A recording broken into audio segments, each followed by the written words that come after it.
জি, দীর্ঘ প্রতীক্ষার প্রহর কিন্তু শেষ হচ্ছে। মানুষ গত 40-42 ঘন্টা ধরে কিন্তু অপেক্ষা করছিলেন যে আসলে কখন ভোট গণনা শেষ হবে এবং ফল প্রকাশ করা হবে। আর ঘন্টা কয়েক পরেই কিন্তু সেই ফল জানা যাবে। ইতিমধ্যে 21টি হলের মধ্যে 20টিরই কিন্তু ফলাফল প্রকাশ করা হয়েছে। ভোট গণনা শেষ হয়েছে সকালে 11টার সময়।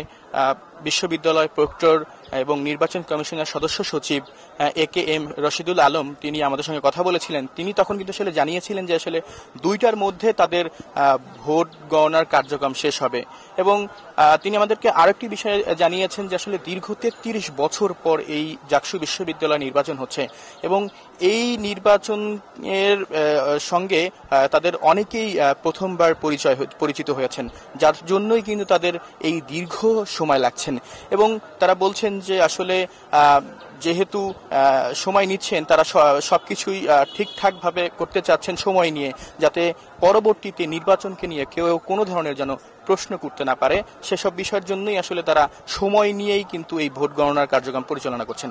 এবং প্রধান নির্বাচন কমিশনারের সঙ্গে আমাদের কথা হয়েছে, তিনি আমাদেরকে জানিয়েছেন যে আসলে 2টার মধ্যে ভোট গণনা শেষ হবে এবং ভোট গণনা শেষ হওয়ার পর 7টার সময় আনুষ্ঠানিকভাবে ভোটের ফলাফল সকলকে জানানো হবে। তবে 2টার মধ্যে তারা এখনো ভোট গণনার কার্যক্রম শেষ করতে পারেনি, এখনো একটি হলের ভোট গণনার বাকি রয়েছে।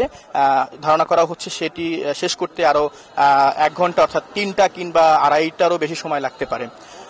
এখন আমরা কথা বলবো শিবির প্যানেলের এক প্রার্থীর সঙ্গে, তার কাছে জানতে চাইবো যে আসলে এই যে এত সময় ধরে ভোট গণনা কার্যক্রম চলছে এটি আসলে তারা কিভাবে দেখছে। জি, আমাকে একটু বলবেন যে দীর্ঘ সময় ধরে জাকসু নির্বাচনের কার্যক্রম চলছে ফলাফল জানানোর জন্য, তো এটি আসলে আপনারা কিভাবে দেখছেন? আসলে আমি মনে করি যে একটা প্রশাসনের যেহেতু পূর্ব অভিজ্ঞতা ছিল না, প্রায় দীর্ঘ 33 বছর পর জাকসু হচ্ছে, প্রশাসন যথেষ্ট চেষ্টা করেছে স্বচ্ছতার সাথে প্রক্রিয়াটি সম্পন্ন করার জন্য। আর এই প্রক্রিয়াতে দীর্ঘ সময় লাগার আরেকটি কারণ হচ্ছে ম্যানুয়াল পদ্ধতিতে ভোট গণনা। আপনারা জানেন প্রায় 8,000 শিক্ষার্থী ভোট দিয়েছে এবং 5টি ব্যালট পেপার ছিল, সেই হিসেবে প্রায় 40,000-এর মতো ব্যালট পেপার এখানে কাউন্ট করা লাগছে।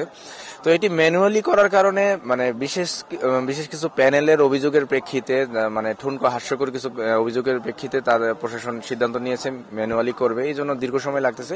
তবে আমি মনে করি এতে আরো স্বচ্ছতা বেশি নিশ্চিত হয়েছে। প্রশাসন এখানে প্রশংসার দাবিদার, হয়তো সময় বেশি লেগেছে, এটা নিয়ে অনেকেই সমালোচনা করছেন। তো সবকিছু মিলিয়ে আজকে আমরা ফলাফল পেতে যাচ্ছি, এটাই আমাদের সব থেকে বড় প্রাপ্তি। আমরা জাকসু সফলভাবে সম্পন্ন করে আজকে আমরা শেষ হওয়ার দিকে এগিয়ে যাচ্ছি। শিক্ষার্থীদের ম্যান্ডেট পেয়ে আমরা জাকসুতে গিয়ে আশা করি শিক্ষার্থীদের মুখপাত্র হিসেবে কাজ করতে পারবো ইনশাল্লাহ। ফলাফল আসার পর আমার ব্যক্তিগত পরিকল্পনা হচ্ছে আমি যদি ইনশাল্লাহ জয়লাভ করতে পারি তাহলে আমি আমার প্রতিদ্বন্দ্বী প্রার্থীদের কাছে যাব, তাদের কাছে দোয়া নিব, তাদের পরামর্শ নিব, তাদের কি পরিকল্পনা ছিল সেটা শুনবো, তারা জয়ী হলে শিক্ষার্থীদের জন্য কি করতো সেটা শুনে আমারটা মিলিয়ে একটা ইনক্লুসিভ কাজের চেষ্টা করব ইনশাল্লাহ।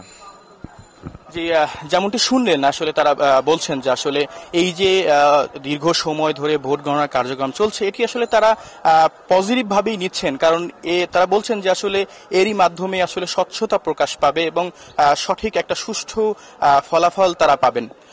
এই ছিল আমার কাছে জাহাঙ্গীরনগর বিশ্ববিদ্যালয় থেকে জাকসুর নির্বাচনের সর্বশেষ খবর। পরবর্তীতে যখন ফলাফল জানানো হবে, নতুন কোনো তথ্য আসবে, আমি আপনাদেরকে জানাতে পারবো।